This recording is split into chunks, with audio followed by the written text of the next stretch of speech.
This is The Yay. I'm Reg Clay. And Norman G. This is The Yay, where we talk about life in the theater and the theater of life. Yay! As we always open up, we want to thank Central Works for sponsoring The Yay. Central Works is a new play theater with Gary Graves and Jan Spifler. I think that's her name. Yeah. They're reinventing theater one play at a time. We want to thank them for sponsoring The Yay. Well, today we have a great guest, Rebecca Ennolds, who is the artistic director of San Francisco Shakes. Rebecca, how are you? As we were saying, I'm all right. It's been a week. Every week is just, 2020. More and more. We say? More and more. It's been really, really crazy. I mean, just this week. I mean, we'll get into current events eventually, but we're so happy to have you on. And how are you doing? And just briefly, how is San Francisco Shakes doing? I mean, amid COVID-19? Well, I mean, I would say there's no question it's been challenging, as, for everyone. The arts sector is really suffering and artists are largely unemployed, but I'm grateful to be working with a company that is producing, because we are doing this really big online virtual production of King Lear, directed by Elizabeth Carter. And it has been a constant source of fulfillment and joy and thoughtful reflection on the state of the world, because it's King Lear and it's kind of the right play to be doing right now. It's epically tragic, and it's really talks a lot about our failures as a human race in some ways. So it's our worst tendencies as well as our best tendencies. So it is the play to be doing. Right now. No, I totally agree. And I think I really do think we need to have more drama, especially dealing with tragedy, especially when we have so much adversity. If we can see on the theater how people, deal with tragedy, I think it helps us, say, oh, wait, okay, that's how, or that's the way to deal with it, or that's the way not to deal with it. But as I begin each podcast, Norman, how was your week? Full, in a word. I just finished up a round of standardized patient work, and we were called at 8:45, and we were scheduled till 5, and we many days got very close to that.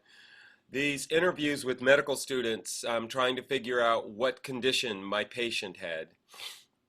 And when you have the same conversation 8 times in a day, that's 6, 7, and 8, you're like, did they ask about my legs? Did we talk about my smoking? I can't remember, because each time we have to do a little checklist.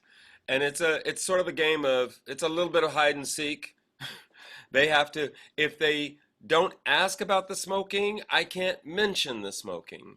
If they don't ask about the, if they don't ask what that is, I can't say the word cough. I cannot say it. Oh, interesting. So I'm sitting there coughing and coughing and coughing. And one guy, I got almost to the end of the interview before he said, and how long's that cough been going on? Wow, at the very end. It's interesting.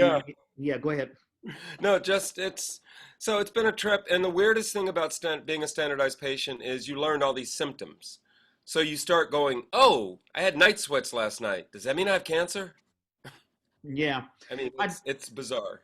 No, it's interesting when you... No, that's been my full week, and it's been making me pass out. And I tried initially I got new exercises from my physical therapist. I was trying to do them. I was doing them for a couple of days, and then I would do what I could while I was on break on camera. And one night I did it afterwards, and I fell asleep. I was on the ground. I was doing these little tucks, and I laid down, and I woke up later. I was like, okay, I can't do this. So I'm grateful. I am done with that. Next week, I got nothing. Right on. No, when you talk about the standardized patients, it reminds me that millennials, the newer generation, are our new doctors, and will be taking care of us. And I wonder how much are they paying attention to, just their patients, asking. Oh, I would say my experience is mostly they are incredible, because they're learning simple things, just asking you how you are. Oh, where do you live? Well, how is that? Oh, you work at such and such. I know where that is. Just these little details, by bringing that sort of personal side to it, and then listening every time you answer something and there looks like there's any feeling connected to it, which is fun. I didn't know my mother's name. Nobody asked me all week. And finally, 2 days ago, a guy was like, Oh, so because my mom died a couple of years ago, right? So what's your mother's name? Ah, Mm, Mary. Mary. I miss her. yeah. And I did. As soon as I said it, I felt it, and he got quiet. And I was like, and so when the feedback, I said that that moment is exactly what we're looking for. That you pay attention to people. Don't just look at your checklist and worry about the disease. Actually, deal with the people. Yeah, yeah. And it's funny you just mentioned mom. One of our best friends, Linda Amayo Hassan, her mother Yes. passed away, and we want to, just I wrote a little thing on Facebook saying that her hearts, our prayers, and our thoughts are with her. I remember when Yeah. we were doing, it was the Lisa Kong thing. Oh shucks, Oh, my it's Emeryville, like the Emeryville Horror. But it was at the portrayal stage, and Linda was just closing up Cheer, Story of a Dreamer, and mm, we talked arbitrarily about her mom and her struggles. I think she had cancer, and oh, just spoke very lovingly of her. And so, I mean, there's been a lot of deaths, this year. So I just want to, oh my gosh, yeah, we'll get into that, won't we? yeah, let's Condolences though for Linda for sure. absolutely, absolutely. Well, let's get into current events. I mean, if it isn't the Republican National Convention, if it isn't the individual who was shot, Jacob Blake, in the back 7 times and survived, Right. he's in the hospital right now. And then last night, Chadwick Boseman. I mean, I'll just throw it Yeah. out there. What hits you, and how are we feeling emotionally? Mm, How about you, Rebecca? Well, I have to say that the death of Chadwick Boseman, it just really hit me hard. I mean, because I don't know the guy, and I don't really know I'm not friends with anyone close friends with anyone who knows him, but he's an actor and he's had a phenomenal brief career, and it just felt like, really 2020, you got to take Black Panther. What what else are we going to have to bear here? I mean, right. everyone's prayers need to go to Ruth Bader Ginsburg. If you're a praying person, Oh, nightly, Ruth Bader Oh, Ginsburg, man. yes. Yeah, I everything is hitting hard. It just felt like a little like sucker punch right at the end of a really tough week. Yeah. And we're all sitting here, we can't breathe our air because the ongoing smoke in our air, Right. and we're like, the theme of I can't breathe is just a constantly with us. And thinking of Jacob Blake, and I just realized, I found out he was handcuffed to his hospital bed. Right. I mean, might Yes. being where paralyzed. is the humanity? Yeah. It's just He's gross. paralyzed from the waist down, but we got to handcuff him. Where do you He think might he's going? crawl out of here. I mean, come on. It's disgusting, and yeah, it's enraging and it's disgusting. And I was fortunate to be able to do a little action hour with showing up for racial justice yesterday, and that Okay. at least makes you feel like you're doing something. How did that go? It's a lot of political action, and it was around several state assembly Oh yeah. measures, Mm, including a measure 15, I'm probably mhm. Prop 15, and Yeah. some other measures around racial justice in the courts, and also around domestic rights of domestic workers who have had to work through this cleaning up after in this current mess around the fires with no Oh, health care and no support. So we were doing a lot of calling representatives and emailing representatives, and donating to a particular group, a particular nonprofit that is working on police reform. So it's political action, and I feel like we also need to do our work on being present for our friends, and white folks like myself, we need to do our work on not choking up and panicking and getting paralyzed by guilt and shame over the whole thing, because it's yeah. you know I'm hating that aspect of reporting right now. And I see it also on Facebook and on Twitter that people are just disheartened. It's frustrating to me. I mean, we've got months before the election. There's so much we can do if we stay focused. And the Chadwick Boseman thing, I I didn't know as much about his career as I know now, and I find it so uplifting. So I am sorry for him and his family, but I think the gift that he has given is only going to blossom now because people are going to go back and appreciate that body of work. And you said 4 years. I'm like, wow, I barely knew him, but you know, 43. What was the other one? Oh, the James Brown story. That's right. Hmm. Like, The James Brown story. Yeah. jeez, what an amazing talent. Yeah. And he did. Jackie Robinson. I think I read that he did a bunch of television stuff beforehand. It reminds me of we talked earlier in other episodes of VA, where a lot of actors they'll just toil and toil either on stage or doing like one bit television shows, and you don't know. You keep on chopping the proverbial tree. You never know where you're going to break it big or whatever if that's your Right. goal. And he reminds me of someone who kept his chops up. He kept on working and working and working. Yeah. And all of a sudden, boom, he hits it, or he's cast in a big film, and his career sort of blossoms. And also, just acting in pain or playing in pain. I mean, there have been times where I've had to go on stage and I've had a cold, or let's say I busted my knee or something like that, and I'm like, okay, the show has to go on. And you talk about the ultimate sacrifice. He's a guy who battled colon cancer at a very young age. I mean, that scares me. Yeah. I'm so glad that I've had 2 colon cancer tests and I'm negative, but you worry about that. But playing through pain, I mean, wow. I mean, Yeah. It's sometimes powerful. Joy Mead posted a wonderful, she was just reposting for somebody on Facebook that apparently he had written a play when he was in Chicago. And this guy said, I saw it when I was a freshman. Does anybody know where that play is? Wow. And so they're trying to, and I'm like, wow, again, that this talent is just continuing to give. I'm like, oh, I can't wait to hear about Yeah. it. Oh, that's exciting. Mm-hmm. Actually, that gives me that you get, like you said, there's a legacy when you get to put that work into some form. I mean, theater's so hard, right? Because it goes away. But if you have a play or you have film and you have that legacy, Yeah, we are fortunate to have that. no, yeah, it's amazing. and you never know who you're going to touch. You put Mhm. something out there and you're like, oh, I don't even know who's going to watch it. You never know. You never know. I didn't even think though about the wildfires. I forgot. With your list, I was like, oh yeah, and we literally can't go outside. Yeah. We had Yeah. a couple of beautiful clear days and we're like, oh, maybe it's over. And then yesterday, no. Exactly.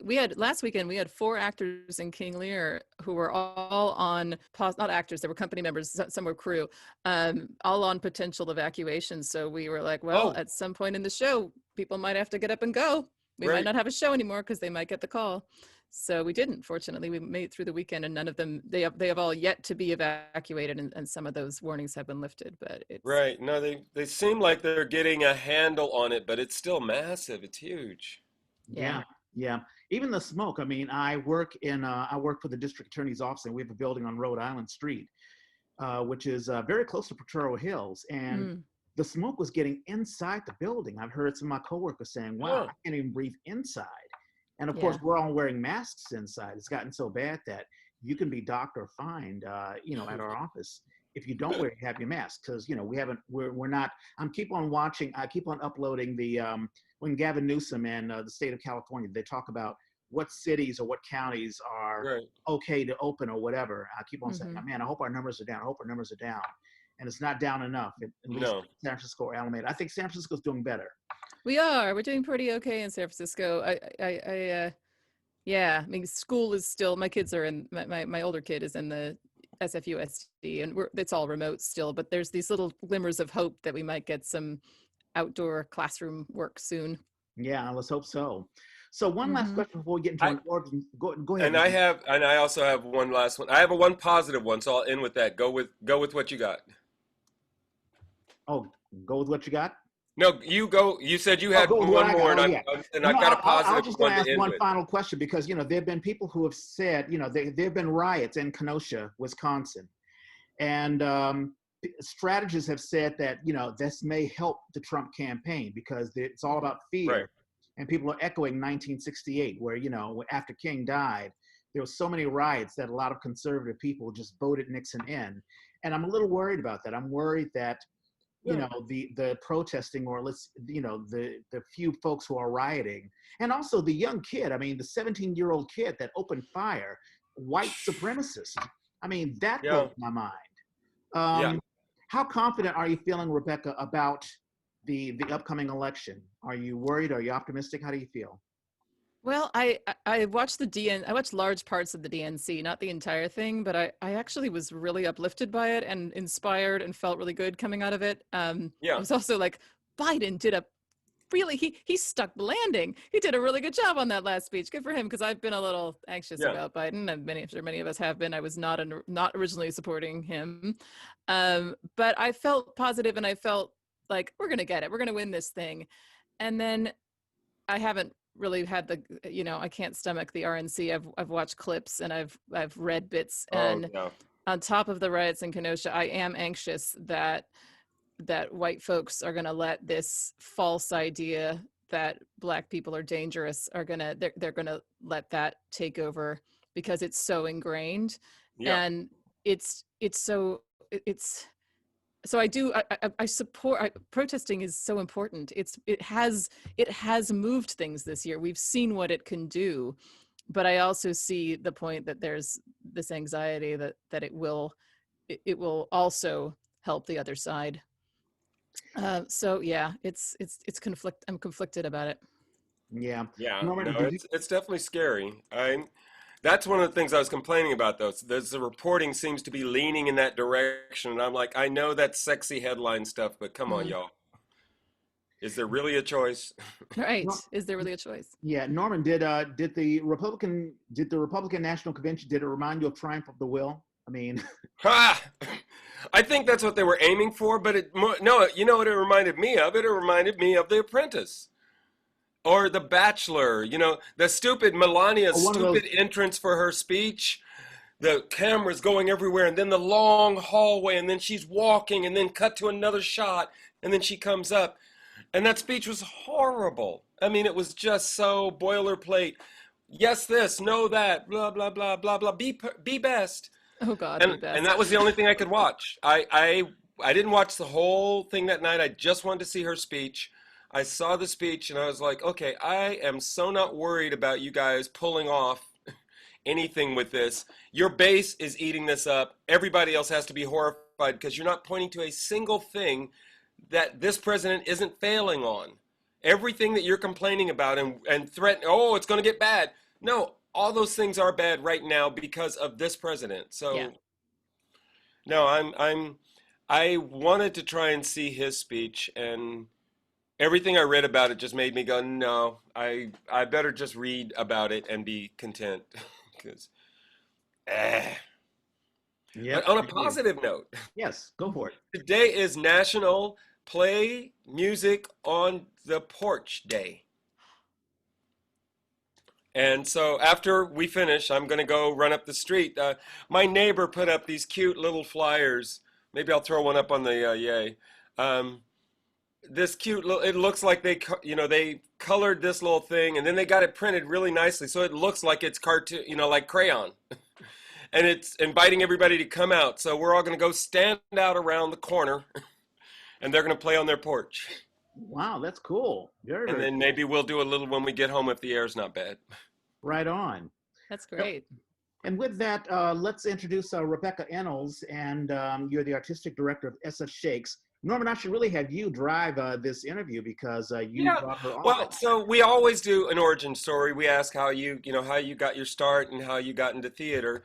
But this is, thank you, Reg, for allowing me to play with this idea of what I'm calling a bad summit. Bay Area directors. I want to talk Mhm. to folks about how they got to do what they do, what they see is going on, and this was actually inspired by um, something I did like 20 years ago, almost 20 years ago, which was the East Bay Theater Summit. When Oakland Public Theater started, I had gotten a residency at Mills College, and I'm like, I've got this big, beautiful space, and I'm just starting a theater company. What should I be doing? And it wasn't like I was asking for anybody to point me in direction. I just wanted to make sure I wasn't recreating the wheel. I wanted to Mhm. figure out what it was I thought I had to bring to it and what other people were doing and how we could combine our efforts. Because the thing that has always bothered me, one of the things that has always bothered me about Bay Area theater is it's all these little fiefdoms. Hmm. Everybody has their own little thing, and they act as if nobody else exists. They act as if they're in competition. And so there were two things that came out of the East Bay Theater Summit that I thought were important. I said, I feel like if I'm working with an actor and they're going to do a show at your theater next, I'm going to put that in my program. Because once you get my program, I've got your money.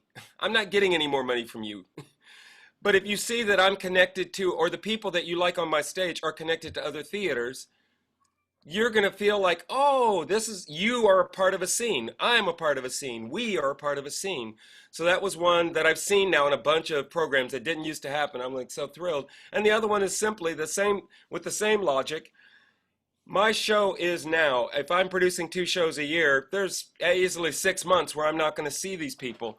But I know the other little theaters around are doing things, and they're folks that are doing stuff that I like, that I want to broadcast. So I'm going to put that in my program. And I feel like I see a lot more of that now and in fact, I still get messages from people now saying, we're just getting ready to put on our program. What are you up to? Like, yes, thank you. Put that in your program. So I didn't know any of that would come out of it. I was just wanting to brainstorm, and I feel like that's what this is by, let's start with an origin story, how you got into theater, how you got to, I'm really curious about how you got to San Francisco State. I mean, Shakes. Oh, I started doing theater when I was in kindergarten. I grew Wow. up, yeah, I grew up in Cupertino in South Bay. My parents are immigrants from England. Um, English culture sort of famously has quite a lot of playwrights in it, and I Were was you first exposed. generation?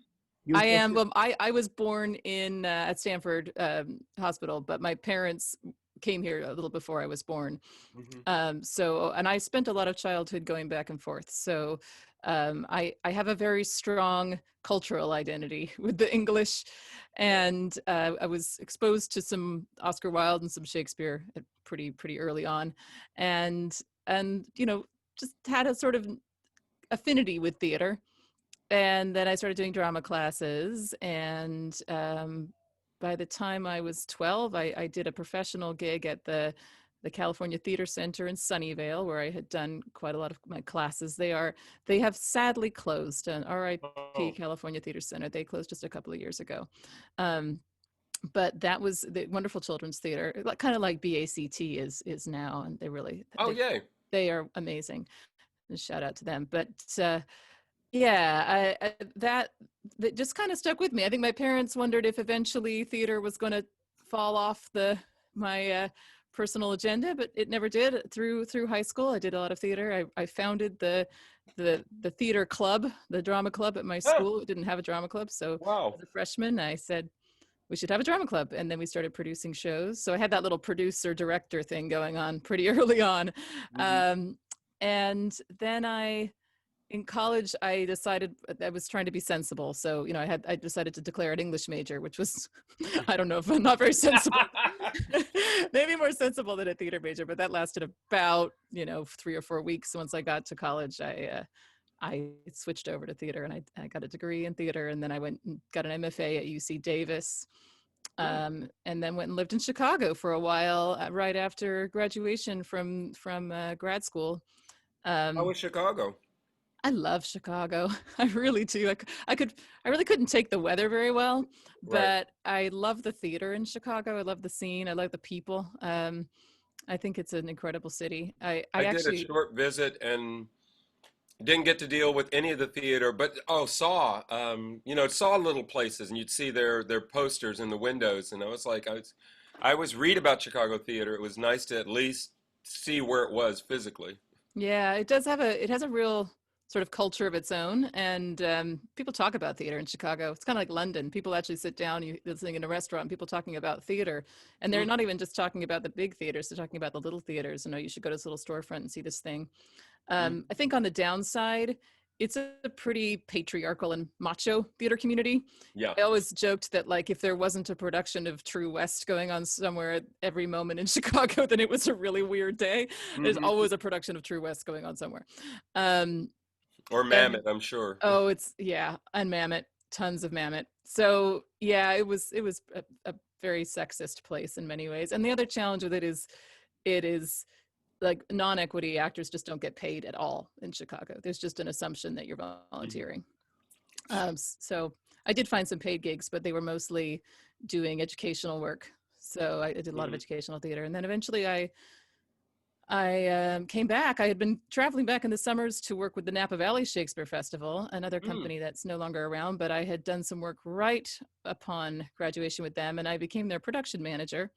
And they hired me to do that. And my first and last season was the 2000, and it's the season that culminated with 9/11. And then, Oh, yeah, 2001. and unfortunately, 9/11 kind of made a, was right on top of the end of our season, and we were doing Our Town at the time, which was actually a beautiful play to be doing during Jordan that Wilder. period. Right. But our attendance, we barely sold any tickets because it was mostly relied on tourism, and tourism was gone. Oh, So wow. Hmm. yeah, and after that, I kind of lost my job. There was no more money to have a paid employee as a production manager, and it was a very, very small company. Hmm. And I got on a plane and said, I'm going to go to New Zealand because it's really cheap to fly right now. And I went to New Zealand for 3 weeks, and Uh-huh. because I'd always wanted to go, and I had a friend who wanted to go too, so we went and had a great, amazing time, and came back to my. I remember my apartment. I didn't really own much furniture, so my apartment was like a mattress on the floor and an answering machine. Remember those on the floor? Oh, yeah. And I came back and my answering machine was blinking. And this was the end of 2001, and I think it was November, and my answering machine was blinking, and I hit a button, and it was an old friend who was a technical director, and he said, "Hey, San Francisco Shakespeare, I know you're looking for a job, and San Francisco Shakespeare Festival is hiring like a marketing position. I don't know if you'd want to do that, but I know you're looking for a job." Hmm. So I had done a little bit of, because I was living in Napa, Right. so my pay as a production manager was very part-time and very low. So I was doing some work, sort of a temp job, with a winery PR firm. And I had a little teeny bit of experience with PR and marketing. And Right. so I managed, but I had a couple of impressive accounts that I could sort of claim that I had participated in. And so I came in and I interviewed with SF Shakes, and I got the job. Yay! I didn't know what I was doing, but I got the job. And then our education director was Victoria Evans Irville, still a Oh, yeah. friend.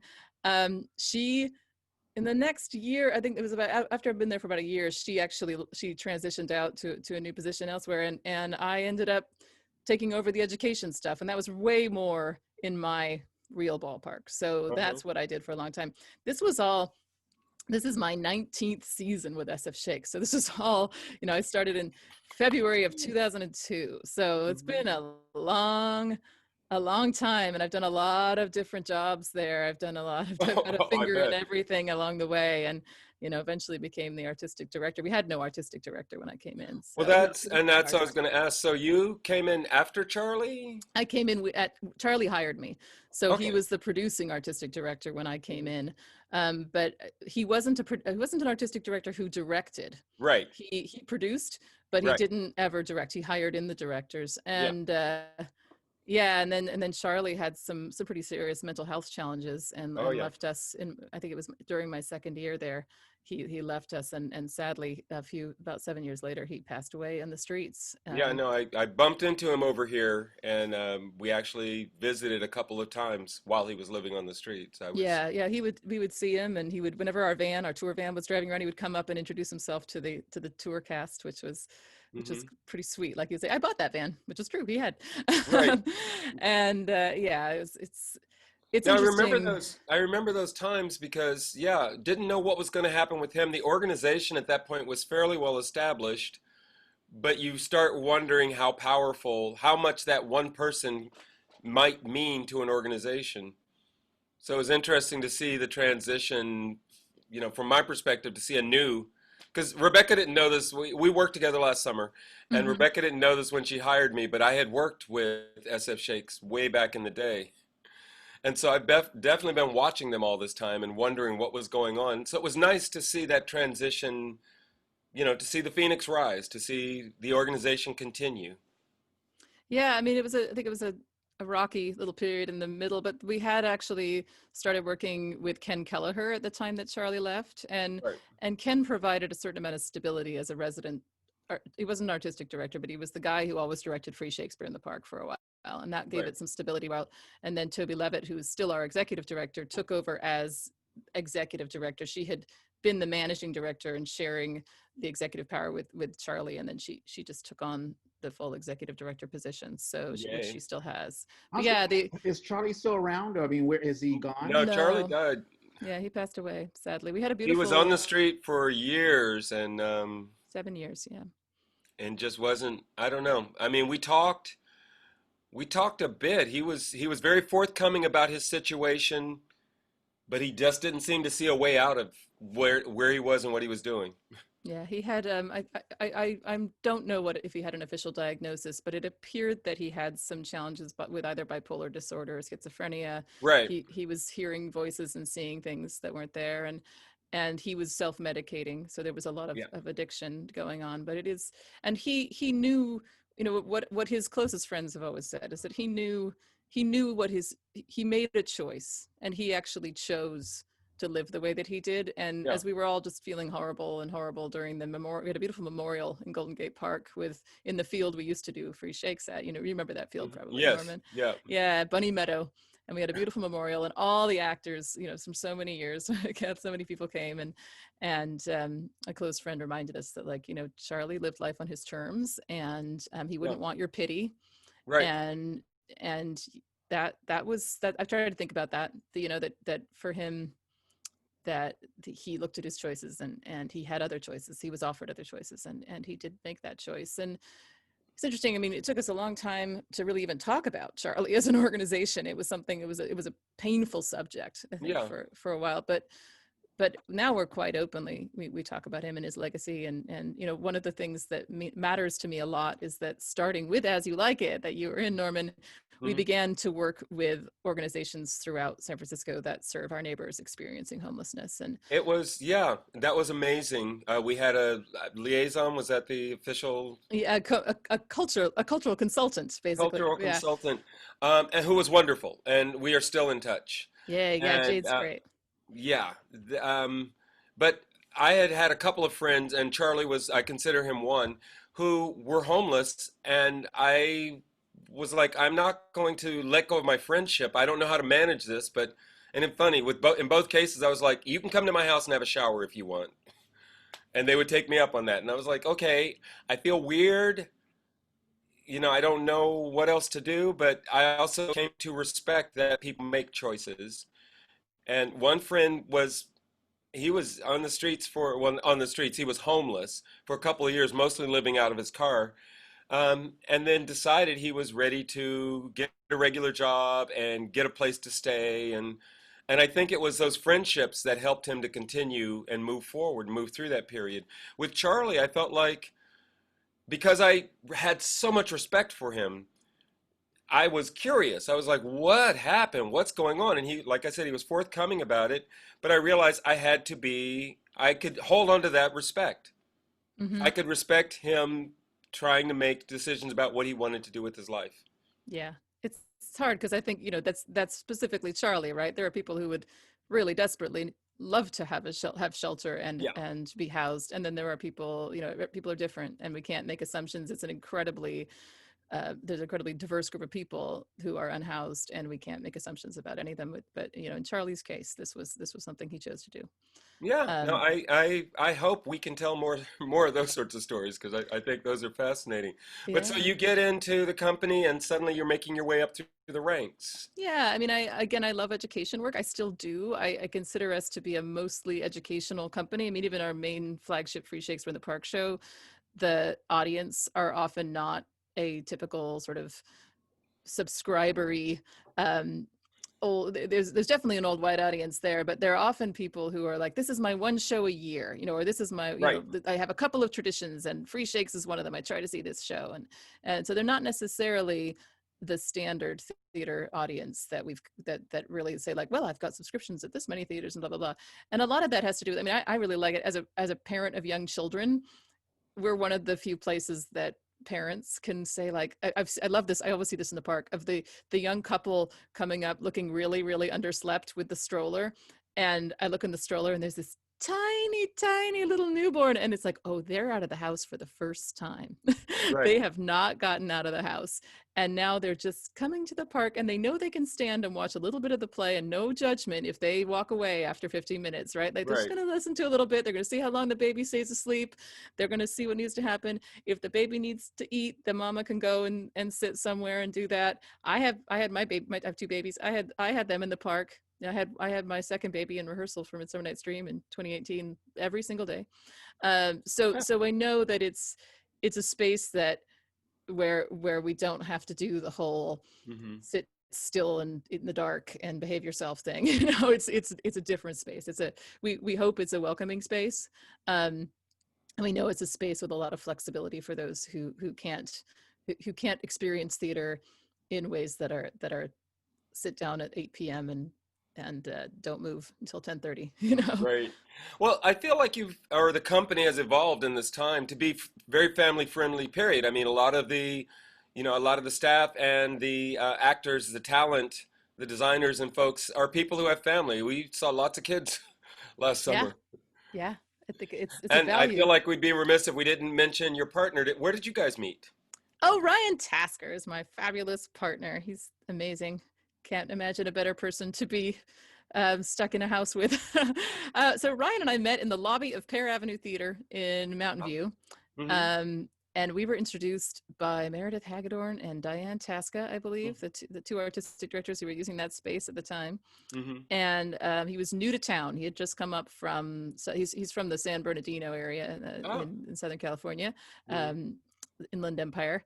And he had just moved up to the area, and he was in a show there. I think he was in the Carol Churchill play, and it's escaping my memory. I didn't see the show, but I met him, and he was really nice, and I just remembered meeting him. And I was married at the time, so there was nothing going on. Right. And then later on, again, still married, I cast him as a replacement actor in a touring show of Two Gentlemen of Verona, and we met, collegially. And then and I called upon him to understudy or something. Again, he came back and understudied. But then I separated from my ex, and I didn't know this, but he around the same time was separating from his long-term partner. And I remember this because we were doing auditions for Henry V, which was our 30th anniversary show at SF Shakes. And Ken Kelleher, I was doing the casting, and Ken Kelleher said, "Can you call Ryan Tasker? I hear he's good."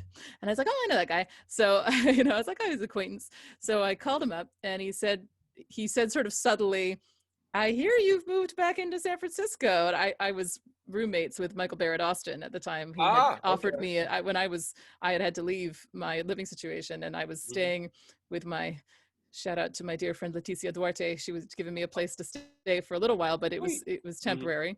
And then I needed to find something more permanent. And Michael Barrett Austin had lost a roommate and was looking for it. And I'll never forget, like, the day that my ex said, "I want a divorce," I went, "Oh crap." And I got on the phone and said, "Michael, do you still have that room? Because I'm going to need somewhere to live." Right. And so this is turning into a very long story, but anyway, so I kind of love this. And one of the things I think is huge in Bay Area theater and doesn't happen enough is these names and these connections. It's amazing to hear that. This is our people, right?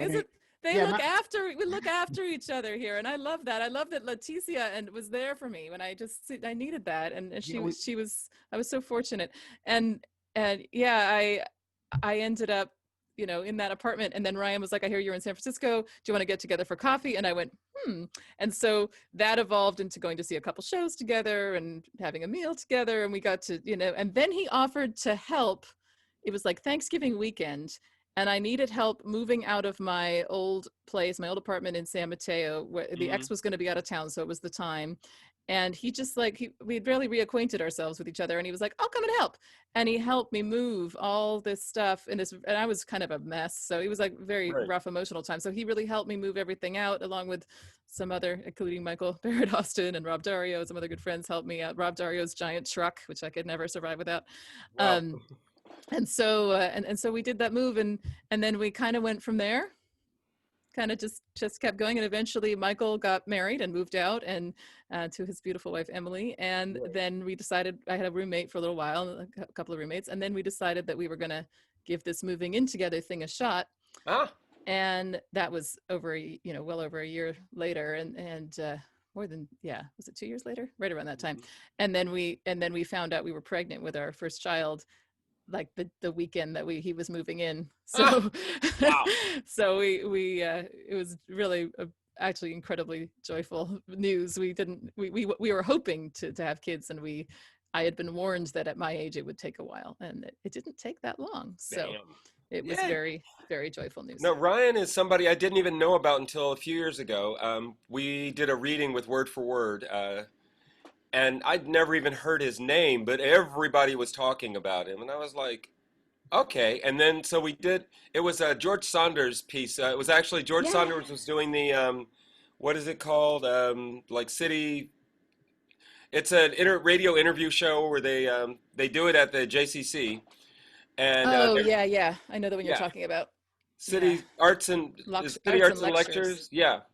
And so they had asked Word for Word. George Saunders said he did not want to read. Normally they would interview an author and ask them to read their work. He didn't want to do it. Mm-hmm. So he said, can I have Word for Word do it? And so Ryan got hired, and I'm like, who is this little white guy?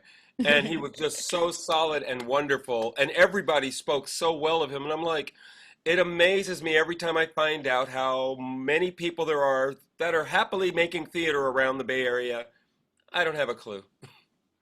Yeah, it's a small community, but yeah, there's occasionally those people that you're like, I know they're out there. I've just missed working with them for years. Yeah. Yeah. Well, and more, we interviewed what's his name, Jonathan Williams. Yeah. Is it Williams? And I always think of it as Reese, Jonathan Reese. Oh, Jonathan Reese Yes, Williams. yes. Yeah. Mm-hmm. Yes, right. That's how. Cabaret Theater. Yeah, Mm-hmm. Reg kept saying John Williams, John Williams. We're interviewing John Williams. I'm like, okay, whatever.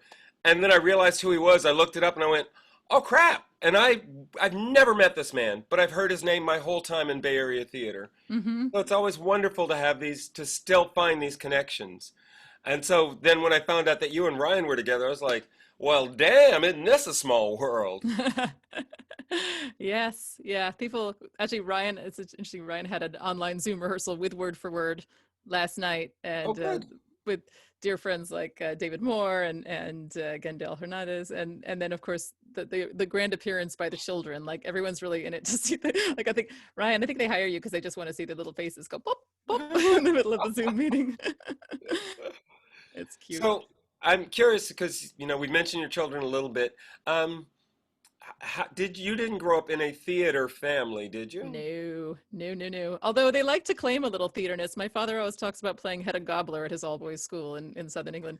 He loves to tell that story. And he always wanted to become, my parents are, this is an interesting, weird little thing. Like people who grew up in or who were like young adults and teenagers in the 1960s in England are huge fans of American jazz because so many jazz musicians could not perform in America because of racism, Right. and segregated clubs, etc. They went to England and they performed and they became very famous there. And so my parents encountered jazz musicians, black jazz musicians in England. They were very big fans of jazz, American jazz, and they've become very big in the music festival circuit. So my father's actually on the board of a big music festival, and they're big music fans. So we got a lot of music growing up, and we got some theater, as I mentioned, but they're not. My dad always wanted to learn to tap dance because of American culture that he was exposed to, and he finally started taking tap dancing lessons at one point, which is great. He learned at last.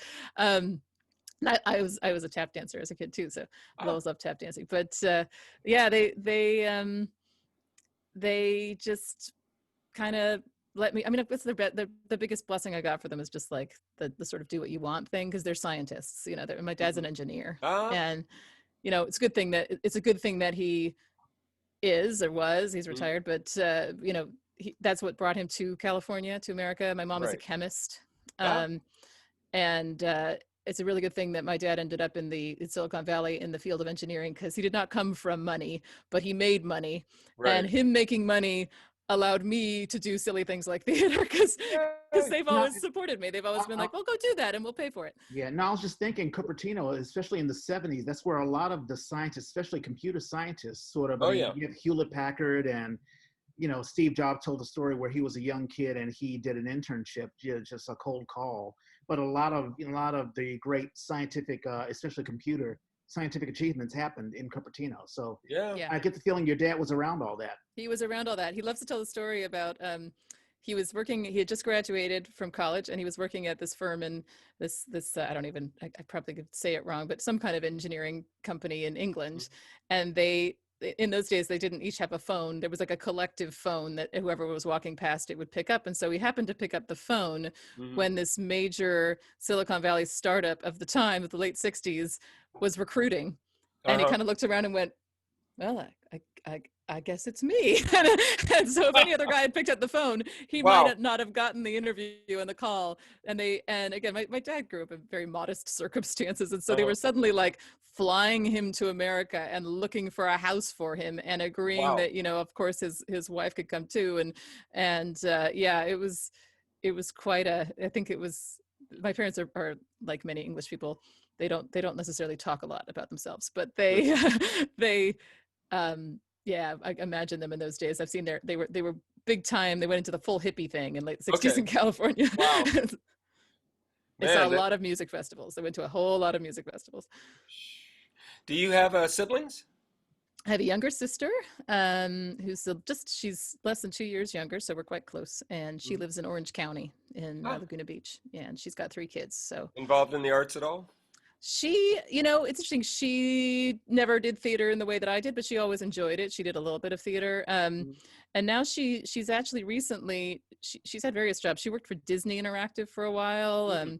She's done a lot of web work, sort of web startups, but she became the executive director of a small nonprofit that works in the educational sector in Orange County and Laguna Beach specifically. So we're both in this nonprofit thing right now, but this was a new thing for her. I think right before this, she worked at a documentary film company on the website of things. Jeez. Go ahead, Reg. I'm sorry, I had a quick question, Miss Ennals. Do you enjoy directing more, or are you pretty much, are you set for the artistic, is it an administrative position that you basically have there, or do you get to direct too? I get to direct. I've directed 6 shows, I think it is now, for Free Shakespeare in the Park, and I did some for our school tour before that. I have to remind myself sometimes, because I like administration in some ways. I don't like it in some ways, it's a good and the bad. But I really, I have to remember I'm an artist and I'm a director first. Right. And that's where I really feel like at home. Working with Norman on As You Like It. And that was really. And I always think that producers are, you make a lot of artistic choices from that seat. Yeah. And so you're in communication with directors, you're in communication with designers. It's not just about how much money do we have for this, it's about what is it that we want to create. And who do we want in the room? I mean, I think I will say that one of my greatest artistic achievements has been hiring Elizabeth Carter to direct King Lear. I mean, because she's awesome and amazing, and she was the exact right person for that project at the time. And, I don't take any credit for the fact that she's that good. I only take credit for the fact that I managed to persuade her to work with us. And the irony is it was before the shutdown, right? It was all back in October when we first started talking. She and I talk about this a lot. We what's interesting? Talking. No. It's interesting because I remember, especially a couple of years ago, there have always been these competing Shakespeare companies, like the Arabian Shakespeare Company and Marin Shakespeare Company. Shakes. Yeah. There was one year where I think there were 3 productions of Hamlet going on at the exact same time. We also decided we had to do something about that. Like, why aren't we talking to each other? This goes back to totally what Norman was saying at the beginning. Yeah. The silver lining of COVID is that we're actually talking to each other more. We have these bi-weekly artistic director meetings. I'm like, why haven't we been doing this all along? Like, we like each other. Right. We like to support each other. You're familiar with the same talent pool. Yeah, we never met about these things. We finally, it also took Eric Ting, who's an incredible community builder. It's just one of the, as far as I don't know anyone else who's as good at it as he is. He really is good at connecting human beings. And he noticed all the Shakespeare companies when he showed up as new artistic director of Cal Shakes and went, do you guys talk to each other? We kind of do. But he was like, why don't we talk about how we don't all do the same show at the same time? Yeah. Why don't we think of ourselves as a season of Shakespeare and not like, we're going to do what we want to do. But this is the capitalistic competitive society that we've been told is normal, which is not the case, right? Like, I think what we're really looking at now is all these systems are being questioned, including the system that forces us to feel competitive with one another. Yeah. I do have an Well, abstract. and that's No, I'm Go sorry. ahead. It's your turn. No, I was just going to say, again, to talk about the summit idea, that I knew that I couldn't say, hey, I'm competing with you, so I want to get all your secrets so that I can figure out what I can do. It seems to me like there's so much room for conversation that is not about that sort of level of things where yes, you are competing for the same audience, but honestly, if somebody goes and sees your show and they have a good time and you're pointing to that other company, they're going to be more likely to go, wow, I want to see what's going on over there. Yeah, it's funny the times that the people who are less, not as much in the theater community will mention to me, oh, do you know, I went and saw this play. Do you happen to know that theater company? I'm like, oh yeah, and my friend is in that show, and yeah, totally, like absolutely, we all know each other. It's great. Right? Yeah. So people do. To go back to Elizabeth though, so you said this is a conversation you've been wanting to have for a while. Is that the typical? Is there a typical way that you kind of look for a director? Well, I mean, we haven't brought in a lot of outside directors, and part of that is it is an additional, cost to hire someone from the outside, and there are some years where it's just not a cost. Last year we incurred a lot of costs hiring an outside composers, so that was the choice and instead. But I never intended to be an artistic director who was the only person directing the show. I never wanted that to be the case. So and we have a company of resident artists, and we were naming directors we wanted to work with, and we hadn't had a director of color direct on the main stage in, oh god, it's probably about 20 years. It'd been way too long. It was the last had been Hector Correa. Oh right, wow. Yeah, so it's been a really long time. And then we'd had some directors of color doing the tour, but not doing free shakes, and that was, so it became a priority to particularly have a woman of color in that position directing the show, because it was time, it was needed. That there's so much about Shakespeare that is white and male, because that was who it was written for. There was all white men. So in order to create Shakespeare that actually speaks to us in any kind of meaningful way, now we have to really mess with that. I'm a big believer in the fact that we got to pull out all the problems and the issues and really tackle them, because it's, Shakespeare's been used for highly nefarious purposes, and we have to counteract that. Well, including a female Lear. Yeah, and that was actually something that came up before Elizabeth was hired, the idea of like, we kind of like the idea of a female Lear. So many women who are brilliant Shakespeare actors get cut out of doing Shakespeare after age 40 because they just don't have the roles. Right. And that has been the case with Jessica Powell. People are like, where did you find Jessica Powell, our Lear? Like, she's been here. She's been here all along. She's been playing these roles, and she's been stuck in these tiny parts, and she's a powerhouse, and she deserves to be the lead. And she can own a show, and she's always been able to do that. That's not new. Oh, and she's owning it brilliantly. No, she's so good. I've known Jessica for many, many years. And in fact, we were talking in a parking lot like 2 years ago for some little project, just a little, outreach thing. And don't know what's next, don't know where we're going. And I was like, but she was still making the rounds. And I was like, good, because you're powerful. Yeah, she is powerful. I've had a lot of hope that this is going to put her on the map in a different way. I mean, like I said, a lot of us did know her, but she's incredible. She's an absolute force of nature. In fact, it's just the whole cast is so good. I mean, there's everything from the person that I just met during general auditions in December to Jessica, who I've known for years. Diana Lauren Jones. We know Diana Lauren Jones. Oh, she's such a talent. I'm blessed to have met her. She blows me away. And Ron Chapman, who, I mean, this guy. Which one is he? He's Edmund. Ah, yeah. Yeah, I mean, he's hardly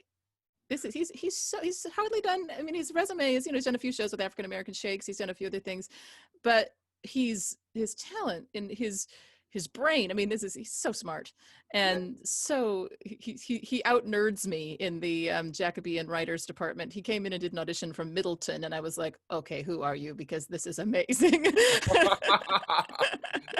And I just went, I need to work with this guy. And then Elizabeth felt the same, and we were, we were kind of like, where has he been? He's been here again. He was Yeah. doing some things, but he's pretty young. But yeah, he's a blessing. They're all great. I mean, just I could Well, just and tell stories about each we one. should give a shout out also to your tech, because that Yes, I don't know if you give away anything of what your blurb is for talking about Lear, but it is, if you think you're going to watch a Zoom show, it's that not. is not what this is. That It is is so not. not what this is. That is Neil Ormond, our incredible technical director, and he takes all these camera feeds through this meeting that everyone's on backstage, a Zoom meeting that's run by Karen Schleifer, also incredible, our stage manager. And all these feeds get fed into his big master 3-panel, 3-monitor setup, and he layers the images of the actors in this very precise way using open broadcasting software. Uh-huh. Um, and it looks like they're in the same room, and people can't believe that they're not, and they're like, Right. how are you getting away with this? We're like, they're not in the same room, we promise you. And then and yeah, he's given it he's looking at a patent for his technique, so Oh, good. we are kind of holding off on giving a lot of details. I mean, I don't even understand the details, but he calls it unified virtual space, and he's looking at getting a patent so that he and Elizabeth have been kind of like, this is great. This is a new technique. What we're doing is completely new. We Hmm. need a way to talk about it. We need a way to train people on it. We're actually going to be on Monday morning. We're going to be part of a group called Producing in a Pandemic, which is organized by Calling Up Justice, and that's Claudia Alec is the Oh, director of that. And that is a space where we feel like here's some up and comers from around the country who really want to know what we're doing. We're going to share a little bit with them, but how to then also we believe in the artists getting some compensation from the work mhm. that they have put in, the incredible amount of work they put in. So we have to figure out how to monetize in a That way that's fair and equitable. Yeah, no, that's exciting. I mean, as from, tech is sort of changing, especially in the pandemic. We talk about actors making the adjustments, but also tech. I mean, you have Tech. stage managers and Yep. lighting and sound operators, but now computer operators. I mean, Tabard is doing the same thing, but it sounds like Mhm. Shakespeare, what you guys are doing, if this patent goes through, and I've used OBS before, but it sounds like your guy is doing something really, really incredible, Oh, merging. you have to see it. You have to see it. Yeah, no, no, no, it's exciting, and it may be the new normal. I did have a quick Yeah. question because we talked Mhm. about Yep. companies sort of competing against one another instead of collaborating. Do you think gentrification, especially here in San Francisco, may have had to do something about that? You've talked about how you came in 2000. I'm sure you've seen a lot of changes and Yeah. transitions from then to now. Do you think obviously it's getting harder making money? Can you talk more Hmm. about the business aspect of San Francisco Shakes, how you guys are surviving? Well, really, we rely a lot on both grants for the San Francisco grants for the arts and civic partnerships with the cities that bring us in, pay for the show, and then our other programs are paid, but we often get support from the NEA for our school tour, and then we do some education programs that folks pay for. But yeah, I mean, we are also reliant on that, as many theaters are, on that small pool of the sort of upper tier of wealthy folks around here, who really support the arts and give a lot, and we're grateful to them. And we have donors all down. If you drop $10 in the basket or $5 in the basket at Free Shakespeare in the Park, you're a donor, and we're all about that. So there's no large amounts necessarily expected, but yeah, I think in terms of the city, yeah, the rent alone, I mean, it's gotten crazy. I don't know how the pandemic, if it's going to equalize things a little bit. Kind of hope so, because it has felt really ridiculous recently. My old apartment, when I gave it the lease, the land, and I had rent protection, and the landlord quadrupled the rent, Hmm. Good and God. that was and got immediate takers from the tech Right. industry. Oh, yeah. So yeah, it's crazy. It's I love the city in a lot of ways, and it's still, as many people say, it's not the city that I knew when I was growing up, and Yeah. Hey, Norman, I had a question for you. Do you think Yeah. that maybe the reason why the level of collaboration between theater companies isn't because there's not only the fight to get audience members in, but also the fight to get donors in? Like, do you think that there's a bit of a competition going on instead of companies joining together and saying, hey, listen, let's work together instead of I, competing I against one another? don't think that's it. I think it's just a culture, like the way Rebecca talked about Chicago. There's a culture. There's the way people see themselves. And so I spent a lot of time in my early career in San Francisco working with thick description. I came out of college working with thick description. I was thrilled about it. But they were a tiny little company that almost nobody knew about, except for people who were very theater savvy. And they were, I mean, I think part of these ideas that I have come partly from that experience because they had no problem with, oh my God, we are so blessed to have this actor who's in this other show in a big theater and they're going to be part of our show. There was never that sense of we do what we do and you do what you do. No, I just think, I think the Bay Area has a lot of transients. You know, there's a lot of folks coming and going. And I think you land here and you're trying to, get your feet and figure out what you're doing. And you don't, once you feel like you found some place where you're a little bit grounded, you don't actually stop and look around and see what the rest of it is. I don't think, for the most part, I don't think it's a competitive thing. I mean, Rebecca, you may have a different take on this. I'd be curious. Yeah, I mean, I'm thinking about are we competing for donors? And I think, back to capitalism, I think that is sometimes the issue of the feeling of like needing to compete for folks' money. I don't know. I'm hoping a lot of it's a mindset that we can get over, because I know it's perfectly possible for donors to support several, a lot of organizations that they care about, and most do. If people have a philanthropic attitude, they tend to not just have that for one organization.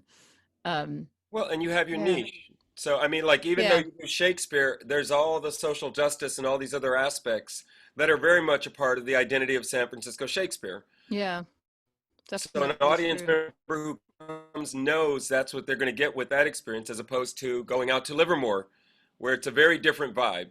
Wonderful, still the same talent pool, but a very different Yeah, I mean, vibe. we're San Francisco Shakespeare for a reason, right? I mean, I looked back at pictures way, way, way, way, way back before we were even known as San Francisco Shakespeare Festival, and I'm like, oh yeah, there's some of those values. Or even then, I think we have to live up to them. I don't think we always do, but Right, there is that feeling of hey, we want to, everyone is included, everyone has access, and we want everyone to be in the space with us. So, and also Shakespeare, we got an email recently saying, how dare you cast a woman as Lear? We have been supporters for years and we will not be seeing this. How disgusting of you. And I was like, bye girl, because I got right, no use for that. I mean, it's just right, like, I don't care. You don't like what we're doing. We don't like that we're changing pronouns and we have, gay couples on stage, and our cast looks the way it does with people right, from all over. If you don't like that, you don't have to come. There's other places that right. are there for you. We had one donor pulled out and said, I'm going to just keep watching my old videos from the 70s from the RSC. And I was like, you do that.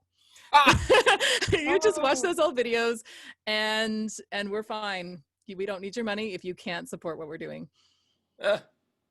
Well, we should probably start to wrap up, but I wonder if, and I know it's hard to prognosticate where we're going next, but do you see a way forward? What's the path that you're trying to forge into the future? I mean, I think we have a ton of work to do right now internally. We are really working on the action plan in the BIPOC Actors Experience Living Document and the We See You White American Theater. We have work to do. So that's going to be a big part of this coming year. Hmm. And I look forward to finding some more creative digital technical tech solutions in the short term. We're going to keep playing with this work that we are doing with Lear. We got another 5 weeks of Lear.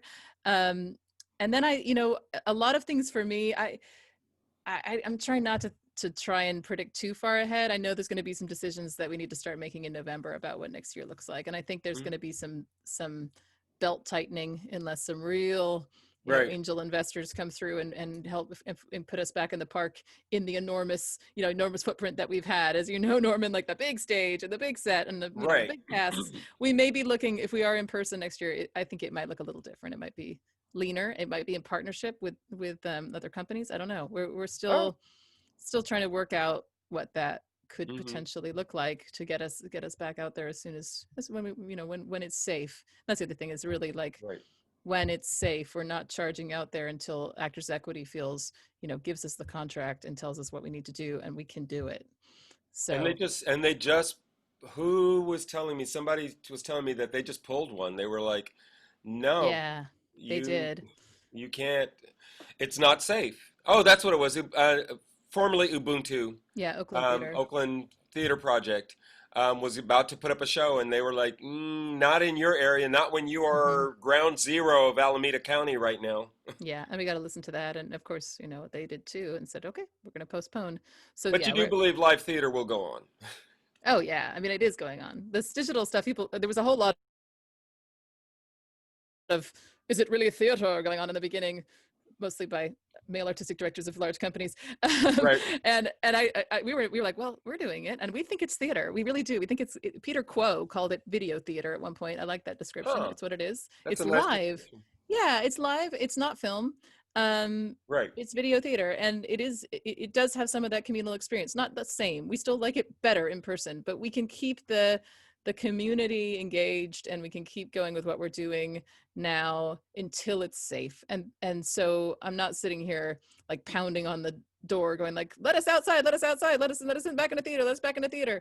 No, we're gonna wait until it's the right thing to do and everyone feels safe. And then maybe we're still gonna have a virtual thing for the folks who aren't gonna feel safe yet, depending on the availability of vaccines. So maybe we're gonna keep our seniors in mind and our immune compromised folks in mind and make sure that they can come and they can see it in the way that they need to see it. So I think that's to me the future, is really thinking about access and really thinking about safety and health and who we need to be in that space.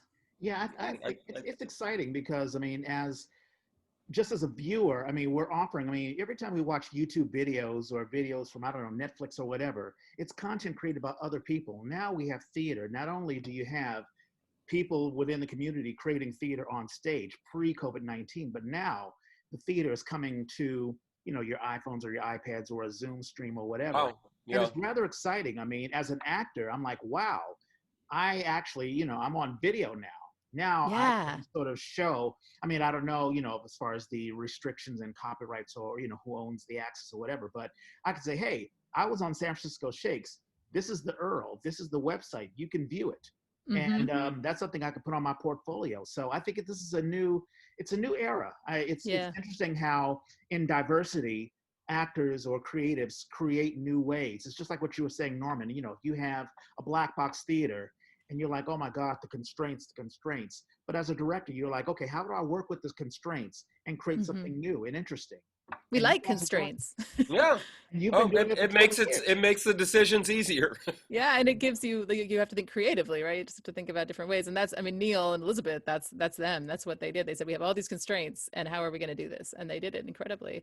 And yeah, it's why I think why we kept feeling so engaged and fulfilled was the ability to innovate and create and think in those ways. And it kind of got us unstuck in around what we always do, that's a gift that's valuable. Yeah, I love that, something like Shakespeare, which people think of as this old thing, is actually the vehicle for new thoughts, new ways of talking, new storytelling. It's incredibly flexible, Shakespeare. It's very, yeah. And he's incredibly dead also. So I like to say, like, he doesn't care what you do. Right, so his lawyer is not uptight? calling. Yeah. Well, I mean, for a man who wrote for 400 years, the words are still living and active. I mean, his words still resonate. They do. And for 20 years, you've kept SF Shakes. I mean, there are a lot of companies. I've been involved in a couple of companies that have died out because, the money ran out. But you've kept SF Shakes afloat for 20 years and 20 years more, and you're not burned out. Sounds like you're still enjoying yourself.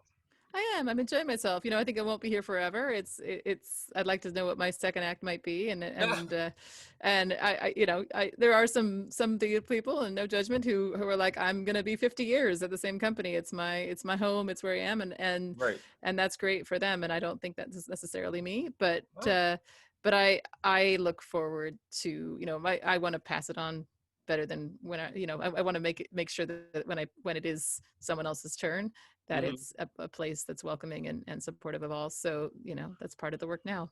Well, you're on track. It's looking very good. I know we're getting at that time, so we should probably, you got any shout outs, Reg? I do. I've got a couple of birthdays. So just a couple. Well, ironically, I tell you, on Thursday, September the 3rd, I've got so many friends who were born. And I'm like, okay, what was happening? It was the 3rd of September. That day I'll always remember. Right, yes. Anyone who doesn't know the Temptations, I'm an old stogie. Anyway, So on Monday, Carrie Ann Roscoe, we had her on. She is a fantastic actress. I've acted with her. As a matter of fact, we did a stream this year. It was a new work by the playwright San Francisco. Oh In any wow. case, she's the one who was the psychologist as well as Uh-huh. the actress. A great voice, great voice. Hmm. Her birthday is on Monday. Also, a friend of mine, David Brannon, he and I graduated from Duke Ellington School of the Arts. He is a fantastic painter, and he's been doing a lot of online work. So his birthday is also Monday. Hmm. Tuesday, one of our favorite playwrights, Scott Munson, and we've had Yeah. Scott Munson on twice. And Scott is producing, this is another shout out, but the Brecht Project is still going on, Oh great. Yes. where Scott Munson and Susan Evans are producing a group of playwrights and writers like me, Scott Munson, and Christina Wren, and there's one other lady, I can't remember her name. But in any case, we're adapting Fear and Misery in the Third Reich in today's world, in the age of Trump.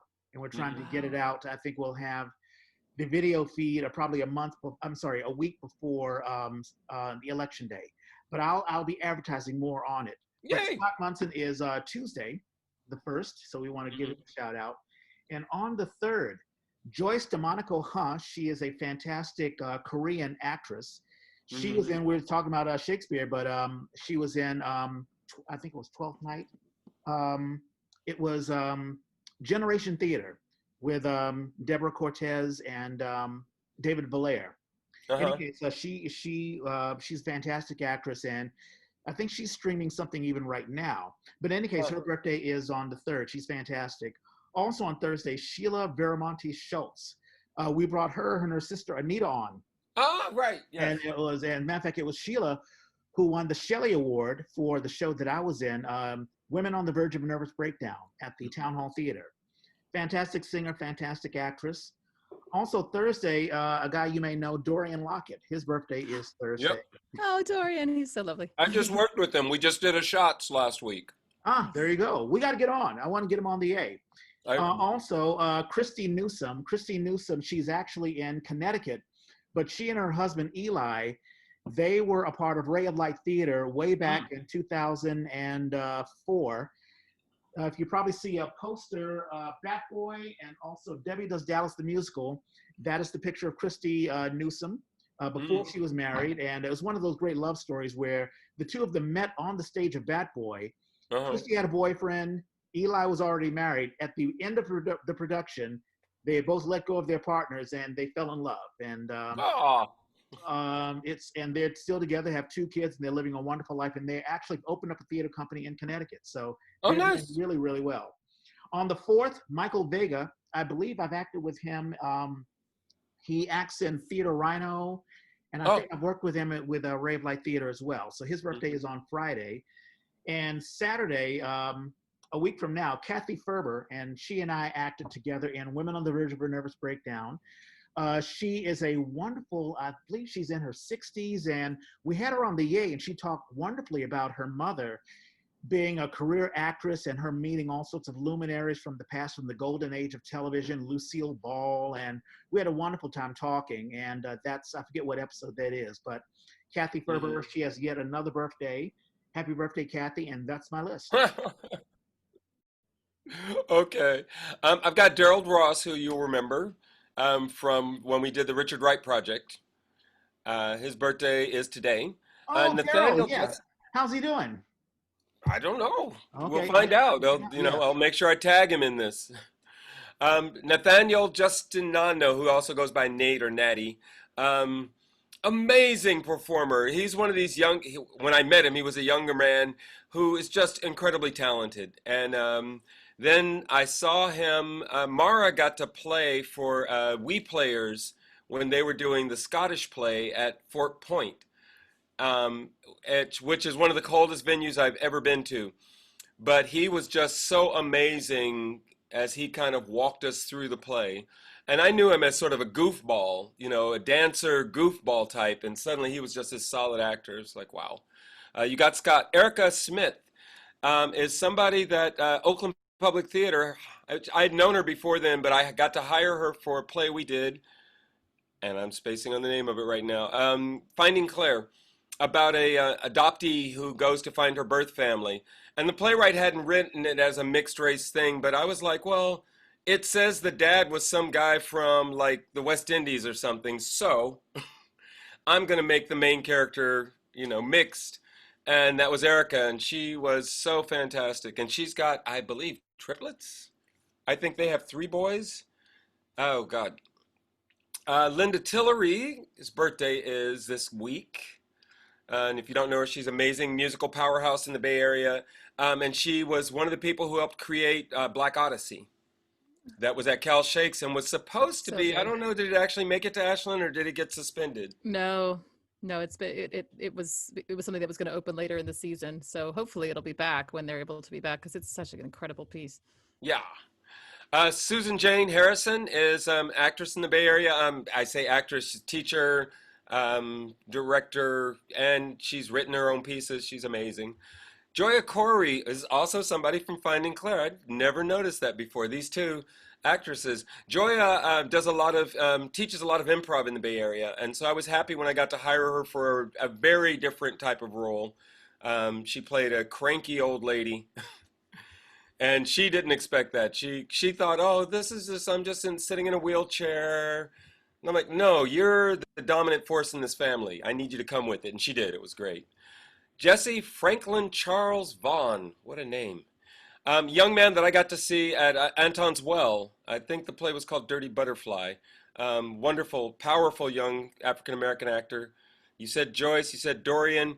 Daniel Holzman is a young man writer in the Bay Area. Ron Jones is one of those people whose name I've heard forever. I don't think we've ever gotten a chance to work together, but whenever I've seen him on stage, I've just been impressed. And my last one is Cameo Williams, who I got to hire for one of the first plays that Oakland Public Theater did was a play called Blackballin, which looked at the African American experience through the Negro League, lens of right? hmm? The Negro League, right? It was four sports, so it was baseball, basketball, boxing, and football. And the playwright Kirby Hines took all of these facts that people don't necessarily know, unless you're a big sports fan, and squeezed them into these four vignettes, where each of these guys don't know who they are or where they are. The framing motif was four guys rowing in a boat, as if they were Africans. And then they kept popping into each of the different sports, and all kinds of weird little quotes, like the coach who very famously said, well, the reason that there are no African American swimmers is they don't float. Oh, yeah, yeah. All kinds of stuff like that. Or and it's funny, if you talk to basketball people, I know nothing about sports, I hate sports, but there was a college season, where none of the African American athletes graduated. Of the top 10 schools, none of them graduated. Hmm. And people, this is very famous apparently. I didn't know any of this stuff. So it was a neat play. And Cameo was he was the backboard of the basketball thing. He climbed down off of this ladder in a gold suit and just confronts this guy after he's been just swatting away every ball the kid's trying to shoot. Wonderfully, and it turns out he has spent his whole, that was, almost 20 years ago, and he has spent all this time teaching basketball. That was his thing. I'm like, you're an amazing actor, please come back. But no. Anyway, that's my list. Those are my birthdays for the week. Right on. Rebecca, did you enjoy yourself? I did. Thank you, guys. I'm looking forward to hearing this and becoming a regular listener more often. This is a great show. Well, thank you.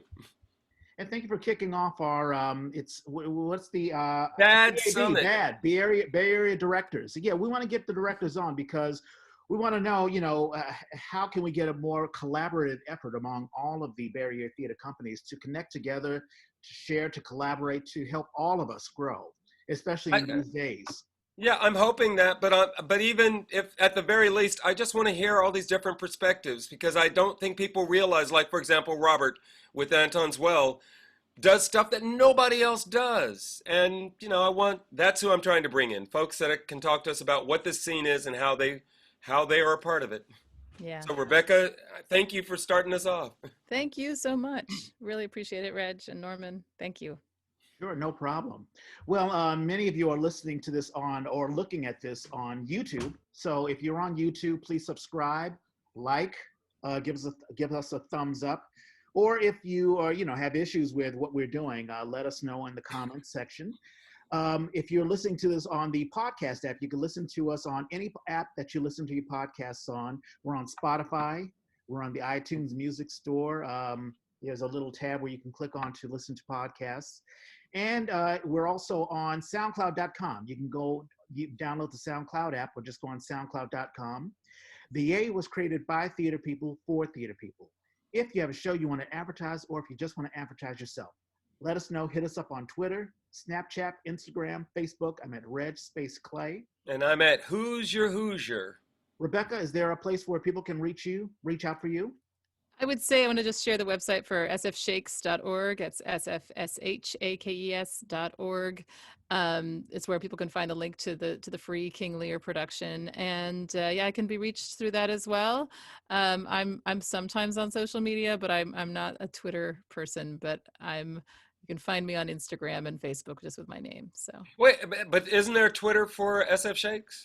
there is. I think it is at SF Shakes, and we don't use it so much. We are much more active on at SF Shakes Fest on Instagram and on our Facebook page. That's Nice. yeah. Yeah, and the show is tonight at 7 and tomorrow at 4? Tomorrow at 4. And then tomorrow we have a fun thing at 3 o'clock. You can come build sock puppets with one of our teaching artists at 3 on Zoom. You can find that event on our website.